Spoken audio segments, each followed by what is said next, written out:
kembali lagi bersama kami di Geoserver Community. Pada video kali ini, kita akan membahas bagaimana cara memasukkan peta raster yang belum memiliki informasi koordinat. Kemudian kita akan menambahkan referensi koordinatnya untuk bisa terbaca di QGIS atau software GIS lainnya. Kemudian kita lanjutkan dengan digitasi peta raster. Oke. Yang pertama kita lakukan adalah mengaktifkan plugin Georeference. Klik plugin, manage and install plugin. Kemudian, kita tinggal mencari di bagian all, Georeference, klik.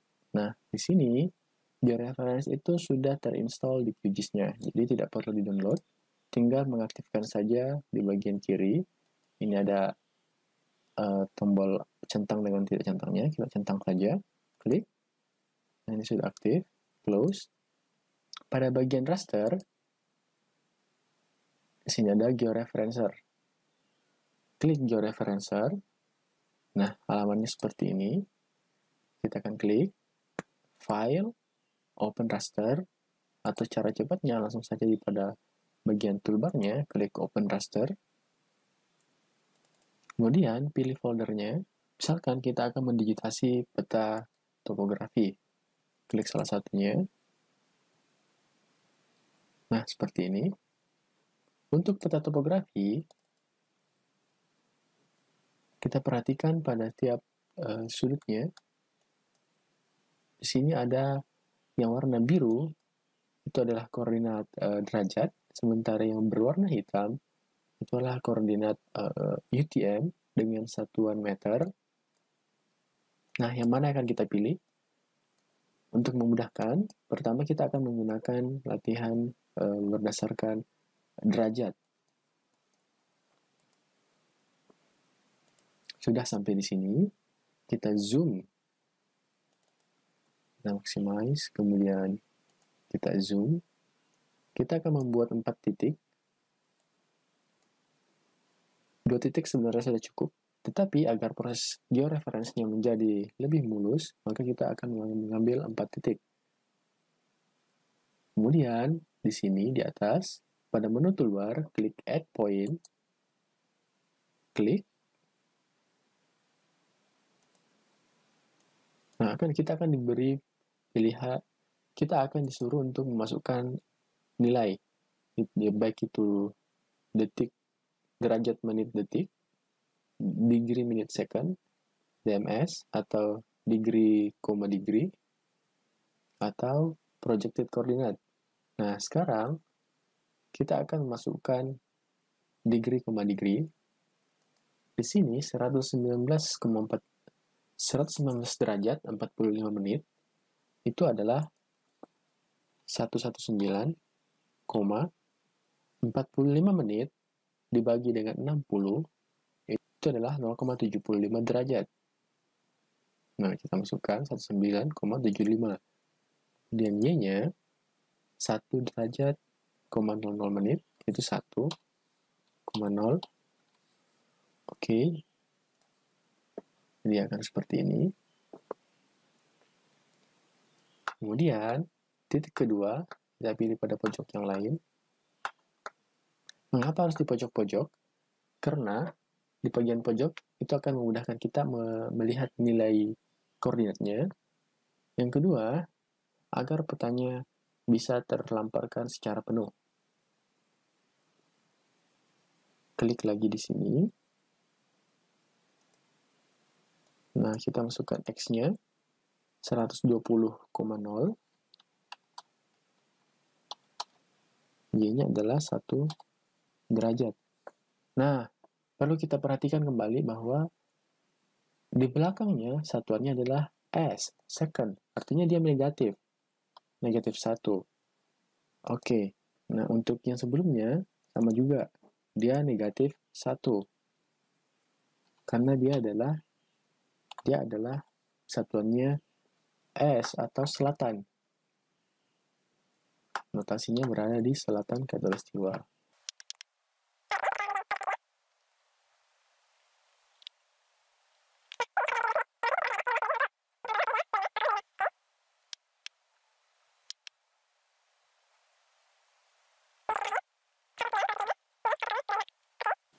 Kita sudah punya 4 titik. Sekarang klik Run Georeferencing atau Start Georeferencing. Sebelumnya kita harus mengubah settingannya dulu. Klik menu setting. Kemudian transformation tab-nya, ini ada beberapa pilihan. Untuk linear, tipe transformasi linear, ini tidak cocok digunakan untuk peta yang di-scan, karena tidak melakukan transformasi apapun. Tipe transformasi polinomial, ini paling banyak digunakan, karena membutuhkan paling tidak 3 titik poin. Sementara thin plate itu membutuhkan lebih banyak poin, serta projective itu untuk gambar yang oblik. Kita gunakan thin plate. Untuk resampling metodenya, kita gunakan nearest neighbor. Kalau untuk linear dan kubik, itu untuk data raster yang halus. Nah, kita gunakan nearest neighbor. Kemudian target CRS-nya adalah WGS84. WGS84 digunakan karena pada petanya menggunakan satuan derajat. Kemudian, kita klik Run.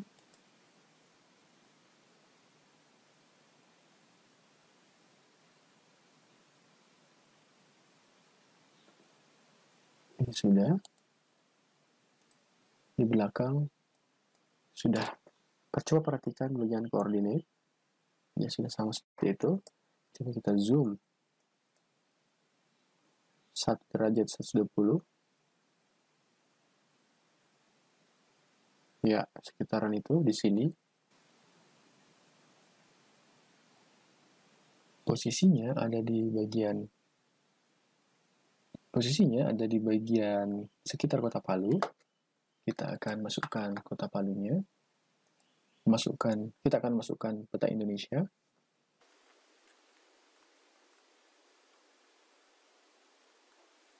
Double klik. Fill transparent. Oke. Nah. Ini kita lihat kotaknya di sekitar ini. Posisinya sudah kurang lebih seperti itu.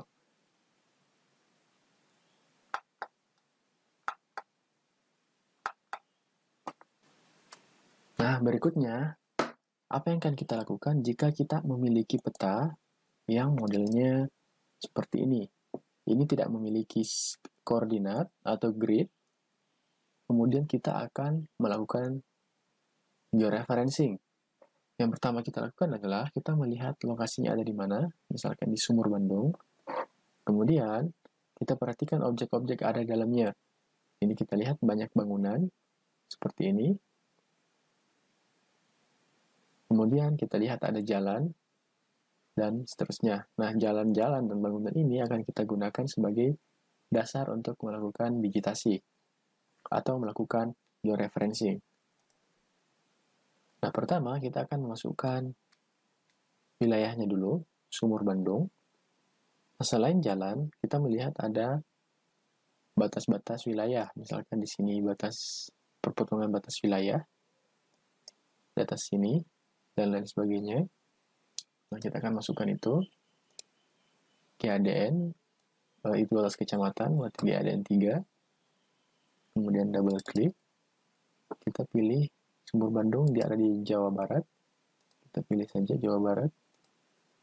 Di name 1 sama dengan all Jawa Barat. Oke.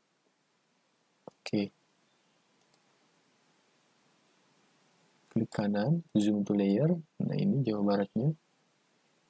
Kemudian kita akan menampilkan Sumur Bandung. Ini simple fill, kita transparansi. Klik kanan, open attribute table. Kemudian Sumur Bandung itu nama kecamatan, dan name 3. Klik select by expression.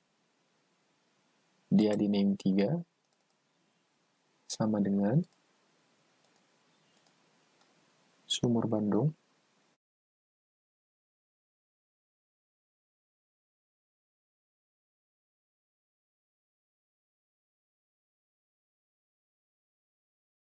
select feature, close.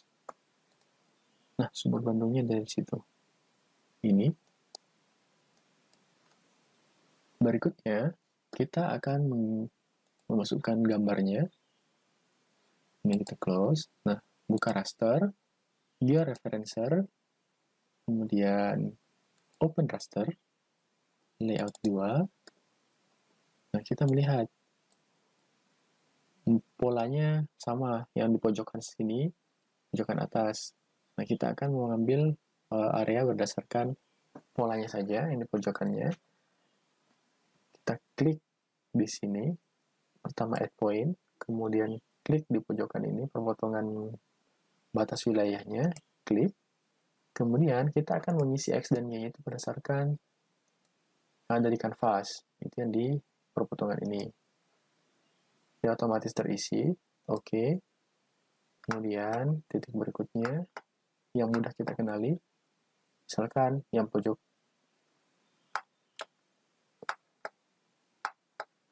yang mudah kita kenali, misalkan yang di sini. Ini dia sebentuknya segitiga from canvas. Nah, ini bentuk segitiga. Oke. Ada lagi yang bisa kita kenali. Misalkan dia bentuknya menjorok keluar seperti ini. Off canvas. Nah, menjorok keluar itu yang ini. Oke. Satu lagi. Misalkan yang pas di pojokan bawah seperti ini. Karena ini jalan, maka kemungkinan garisnya adalah di bawah jalan ini. Klik di sini. Tapi itu kurang meyakinkan. Dan di sini pas belokan. Klik. Nah, ini pas belokan. Kita klik saja salah satunya. Oke. Kemudian start georeferencing. Kita harus mengisi ini dulu. Ya, terisi otomatis. Kita oke-kan saja. Kemudian start georeferencing.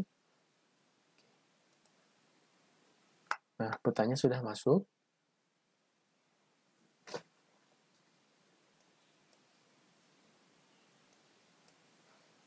Petanya sudah masuk. Kemudian yang select feature-nya kita nonaktifkan dulu. Kita nonaktifkannya dengan cara mengklik ini. Kita klik di luar. Oke, sudah seperti ini.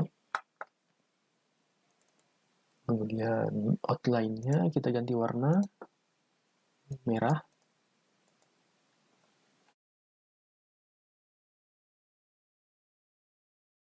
Nah, ini sudah seperti ini.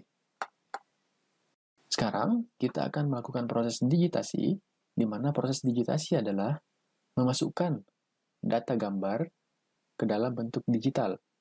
Misalkan seperti ini, kita punya gambar, tetapi poin-poinnya, tiap titik-titiknya itu adalah dalam bentuk gambar. Nah, kita akan mengubahnya ke dalam bentuk digital. Hal yang pertama kita lakukan adalah klik menu layer, create layer, kita akan membuat new shape file layer. Pada file name, kita pilih misalkan bangunan. Kemudian, pada bagian geometry type, dari sini ada 4 pilihan. Kita akan memilih titik, multi titik, garis, atau poligon. Untuk yang pertama, kita coba point atau titik. Name-nya kita skip. Atau kita isi misalkan nama. Type-nya adalah text atau kata-kata, text.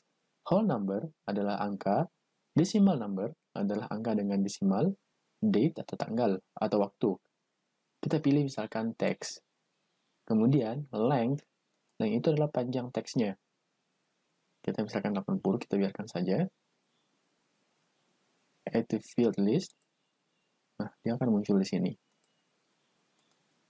Kalau kita ingin menambah lagi, klik lagi di sini, misalkan satuan, misalkan. Kemudian kita pilih number, length-nya 10, add to field list, seperti ini. Oke. Jika kita lihat di atributnya, ID, name, dan satuan. Nah, untuk memulai mengedit, mendigitasi, kita bisa menggunakan tombol pensil yang di sini, toggle editing, atau yang di atas, toggle editingnya. Klik, kemudian di samping akan muncul add point feature. Klik. Nah, klik di sini, di areanya, atau sebelumnya kita masukkan peta ini. Nah, misalkan kita klik di sini, maaf, yang diaktifkan adalah ini. Jadi ini, klik. ID nya kita okekan dulu. Kemudian di sini, jika tidak ingin beri nama, kita skip saja dulu. Oke. Klik, oke.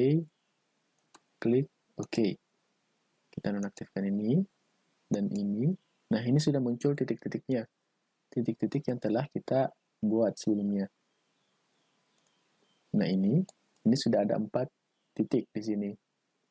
Sekarang, kita tinggal mengisi. Namanya adalah misalkan namanya A, kemudian namanya B, C, D. Ternyata 1, 3.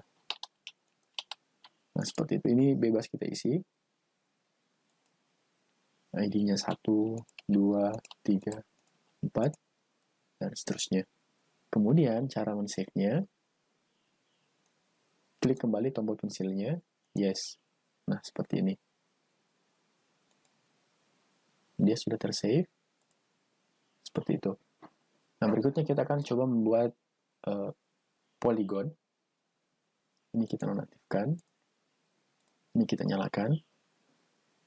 Kita akan membuat polygon, layer, create layer, new save file layer. Nah, untuk file name, sebelumnya tadi kita langsung mengetik nama di sini. Nah, agar lebih mudah, kita klik menu browsernya, kemudian kita simpan di area yang kita inginkan. Misalkan di sini, kita klik rumah. Bentuknya adalah shapefile, save. Geometry type-nya adalah polygon. File encoding, kita skip saja. Kemudian koordinat sistemnya, misalkan kita akan menggunakan koordinat yang lain. Nah, ini adalah area di Jawa Barat. Jawa Barat memiliki sistem koordinat 48S. Kita ganti ke UTM 48S. Ke ini. Kalau nggak ada, kita klik di sini, kemudian cari di sini 48S. Nah, di bawah akan muncul semua yang ada 48-nya akan muncul di sini. Kita pilih yang WGS 48, boot time zone 48S. Oke. Udah seperti ini. Nah, kita beri nama. Kita akan beri kolom. Tipenya adalah teks. Add ini. Kemudian luas. Add ini. Ini satuannya adalah angka luas, kemudian whole number, active list. Nah, seperti itu. Oke. Sekarang ini rumah. Kita klik pensilnya. Kemudian kita mulai digitasi. Pensil, kemudian ini add polygon, klik add polygon, kemudian kita mulai digitasi, klik,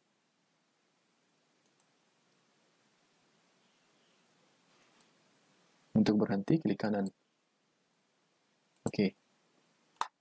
Jadi setiap kali kita memulai klik kiri, klik, klik, klik, kemudian berhentinya klik kanan. Seperti ini.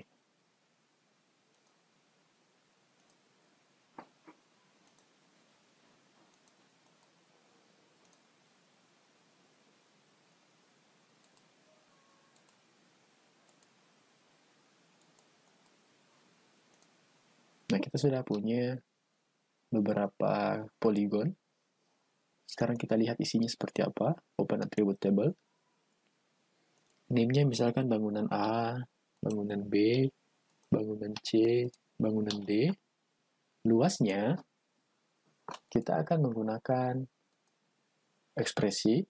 Klik di field calculator, open field calculator, kemudian kita pilih tab geometri, pilih area. Di sini kita bisa memilih create new field atau kita update existing field. Nah, karena kita sudah memiliki existing field, namanya luas, kita update saja, klik luas, sudah, pada bagian ekspresinya area, oke, sudah muncul sini. Nah, satuannya berapa? Nah, karena kita menggunakan UTM dengan satuan meter, maka ini adalah meter persegi, meter kuadrat. Gimana jika kita satuannya adalah hektar? Sama saja, open attribute. Nah, karena kita tidak memiliki kolom yang baru, maka kita harus membuat kolom baru. Create a new field. Output name-nya adalah luas HA. Kemudian, misalkan whole number. Outputnya kita coba whole number. Apa yang akan terjadi jika kita menggunakan bentuk yang lain, nanti akan kita lihat. Geometri, masukkan area. Oke, satuannya masih sama. Nah, ini coba kita update. Satuannya masih sama, ini hektar. Tapi ada yang salah tadi. Update existing, luas HA, areanya 1 hektar itu sama dengan 1010.000 meter persegi. Seperti ini, oke. Nah, yang terjadi adalah semua nilainya menjadi 0. Karena kita menggunakan whole number. Bagaimana jika kita menggunakan decimal number? Create new field. Outputnya adalah luas HA2. Kita menggunakan decimal number. Geometri, area, dibagi 10.000. Oke. Nah, ini akan memunculkan angka 0, angka yang di belakang 0, di belakang koma seperti ini.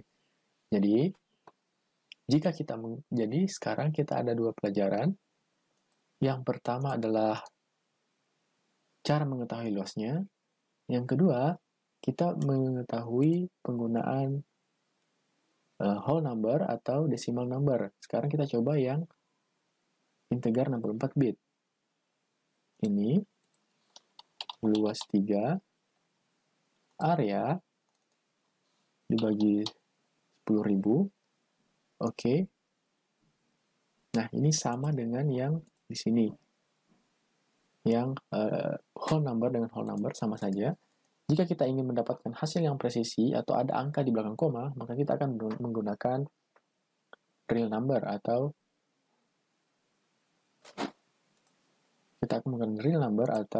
decimal number. Seperti itu. Berikutnya kita akan mencoba menghitung panjang kelilingnya. Jadi kita akan mencoba menghitung kelilingnya. Berikutnya kita akan melakukan perhitungan keliling. Create field calculator, create new field, keliling. Kita pakai decimal number. Geometrinya dia adalah perimeter.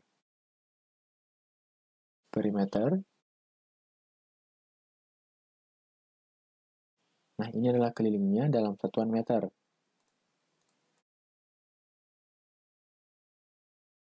Bagaimana cara validasinya? Kita perlu ke lapangan untuk memvalidasinya. Tapi, untuk melihat angka-angka ini, kita juga bisa melihatnya secara langsung di halaman ini.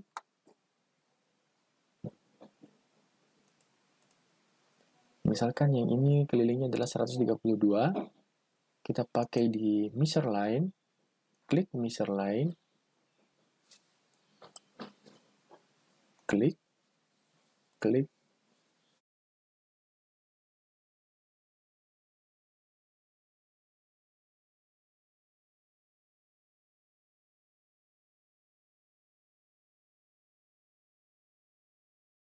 Ini adalah kelilingnya 132,7, sama seperti itu. Untuk luasnya, kita bisa menggunakan measure yang sama, measure area, klik kanan, sini 933,74. Nah, ini 937 atau 0,974. Ini dibulatkan. Ini angkanya. Sekarang kita akan menambahkan informasi koordinat X dan Y untuk titik-titik yang telah kita buat. Pertama, kita masuk ke field calculator. Output field name-nya adalah X koordinat. Kemudian kita pilih decimal number. Kemudian pada bagian field, kita pilih geometrinya adalah X. Nah, akan muncul secara otomatis. Begitu pula untuk Y, kita beri nama Y koordinat, decimal number, kemudian kita search di menu geometri, kemudian pilih Y. Nah, perlu kita lihat adalah yang dimunculkan pada halaman ini, X dan Y-nya, itu sesuai dengan sistem koordinat yang digunakan oleh file tersebut. Kita buka di menu Properties, kemudian cek di menu Source atau Information, situ tertulis EPSG 4326. Artinya, ini masih satuannya derajat. Oke. Berikutnya, kita akan mengubah sistem koordinat tersebut ke dalam sistem koordinat UTM. Vektor, Data Management Tools, Reproject Layer, kemudian input layernya adalah titik tadi, bagian sini adalah bangunan, target outputnya adalah CRS.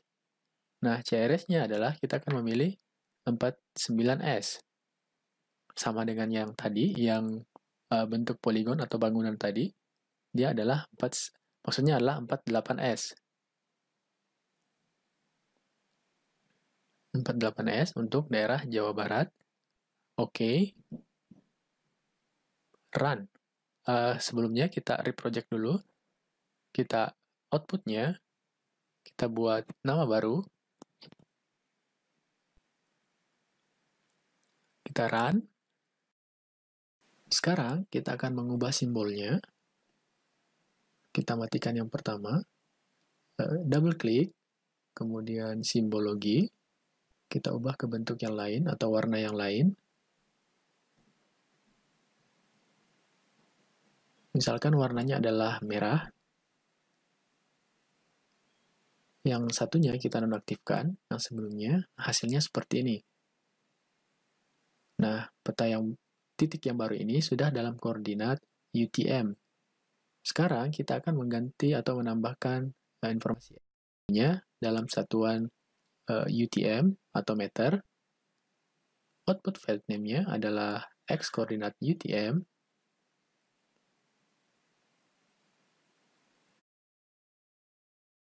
Kemudian type-nya adalah decimal number. Kita search X. Oke. Nah, sekarang koordinatnya sudah berbeda. Itu untuk satuan UTM, satuan meter dalam koordinat UTM. Y kita tambahkan juga, sama. Y koordinat UTM. Output field-nya adalah decimal number. Ekspresinya kita masukkan Y. Oke. Nah, sudah jadi seperti ini.